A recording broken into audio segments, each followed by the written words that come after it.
Danny has been employed as an accountant by the Odessa Great Lakes Auto Auction in Bay City. When not working, she loves to spend time with her boyfriend Tom and his son Carson. I understand they have 2 puppies. I saw some chewing of slippers on Facebook today. Naughty, naughty dogs. And many of Danny's family and loved ones are here tonight to show her their support of this cause. So I'd be remiss if I didn't mention her parents, and her sister Sam is also here with her. So please welcome to the stage Danny McPherson.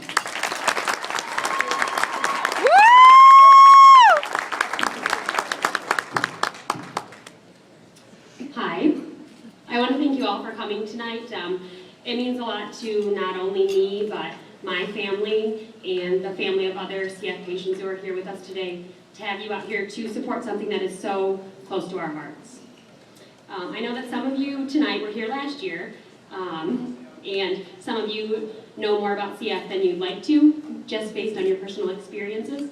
But for those of you who don't, I want to share a few facts and statistics with you. Cystic fibrosis affects the lungs and digestive system, like Jimmy said, of about 30,000 people in the United States. Back in the 50s, very few children that had cystic fibrosis even lived to attend elementary school.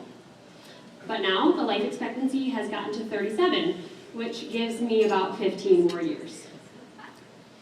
People with CF have very salty tasting skin, a persistent cough, should be looking at my family, frequent lung infections, and wheezing or shortness of breath. As the families and friends of people with CF who are here with us today know, this doesn't even touch describing what CF means. If I was asked to describe cystic fibrosis in one word, I would choose fear. Cystic fibrosis is fear of the unknown. It's fear of not being able to accomplish everything I want to in my short life. It means fear of leaving my loved ones behind, fear of dying. Life is short enough, and the thought that I might only have 15 more years is terrifying. For those of you that were here last year, you might remember my speech. It was the first year that we've done this, and so I decided to speak about what CF meant for the first 21 years of my life. I was a little nervous because it was a very personal speech, and I didn't know if I was going to be too emotional to get through it. But I was happy. When it was over, I was very happy with how the speech went until afterwards, and I realized if I talked about the first 21 years of my life, what am I going to talk about next year? And I will never, ever wonder that again because I jinxed myself. I have plenty to talk about from this past year. Since last year, I've been sick almost constantly. At first, I used the home remedy that I'm pretty sure I got from my grandpa Roger. When you're sick, fill yourself with vitamin C.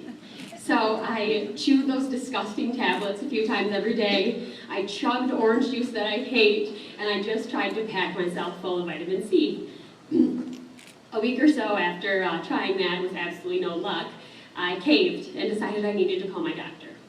So he provided me with oral meds, and I tried those, and after a couple of days I felt phenomenal.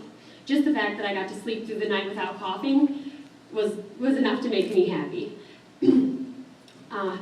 Then, after I got off the meds, about 2 weeks later, it took 2 to 3 days and I felt horrible again. So I called back and I got a different medication. 2 or 3 days into it, felt great. Right after, went right back downhill.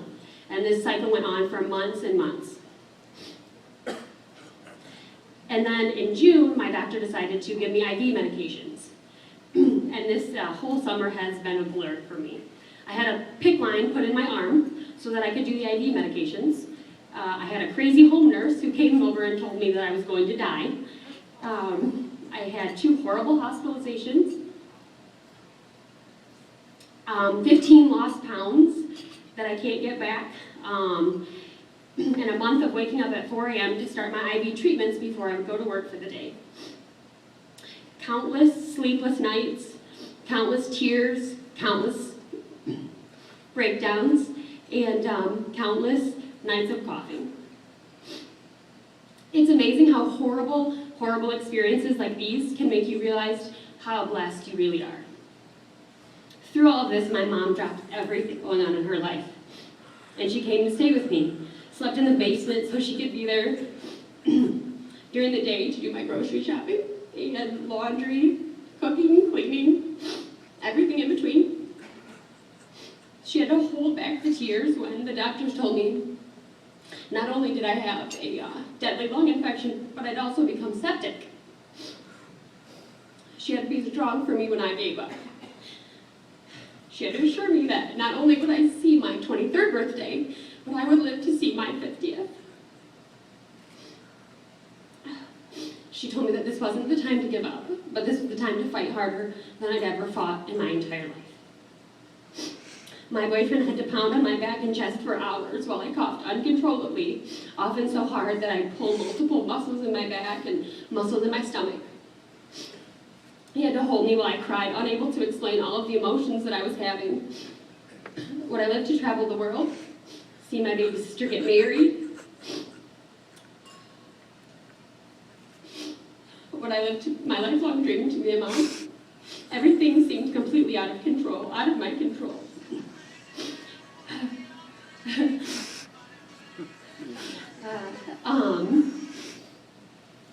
I've had friends and family come and play cards with me, sit and keep me company, bring me my favorite grilled cheese and bacon sandwiches in the hospital, send me snuggly pink sweatpants so that I could be comfortable while I was admitted in the hospital. And without these amazing people in my life, I don't know where I'd be today. I've had so many hands to hold during this devastating time in my life. It's truly amazing to me. It's an indescribable feeling. Having cystic fibrosis is horrible, and I wouldn't wish it on anyone. I wouldn't wish for anyone to go through what I've gone through. But every cloud really does have its silver lining, and the silver lining in my cloud is that the fact that the blessings in my life are magnified. These trials and tribulations have given me the ability to recognize those blessings, and I see many of those blessings in the audience today. Now for the good news. I'm excited to get to tell you about the amazing advancements that the Foundation is making and the lives that you're helping to extend and improve. At the beginning of the year, the FDA approved a drug called Kalydeco. This is the drug I spoke about last year, and it was just in the clinical trials. This drug is the first one available that will target the underlying cause of cystic fibrosis and not just the symptoms. Kalydeco improves lung function, helps weight gain, and lowers sweat chloride levels. And these are for patients who have the gene G551D. Thank you. I know a few people who have this mutation, and they're doing fantastic. One of them, she's on our slideshow, not right now, but she's in her Run for CF shirt. She just finished her half Ironman race, and she biked 56 miles and ran 13.1. So she's doing phenomenal on this drug. This year, they've also completed phase 2 of a clinical trial combining Kalydeco with a compound called VX809. And this is the similar drug, but it's used to target the mutation of delta F508, which is the most common mutation, and it's also the mutation that I have. Phase 3 is scheduled to start at the beginning of next year, and I'm very excited about the results. It's surreal to me that I might actually have a pill that I can take to feel better, and I can't even comprehend how it would feel to breathe with ease. Your money isn't only going to help me, it's going to help 30,000 people in the United States that are suffering with this horrible disease. Now I'd like to recognize the families of those CFers that are out there. These people fight this disease day in and day out with and for their loved ones. So if you are a family of CF and you wouldn't mind standing, I'd like to give you a round of applause.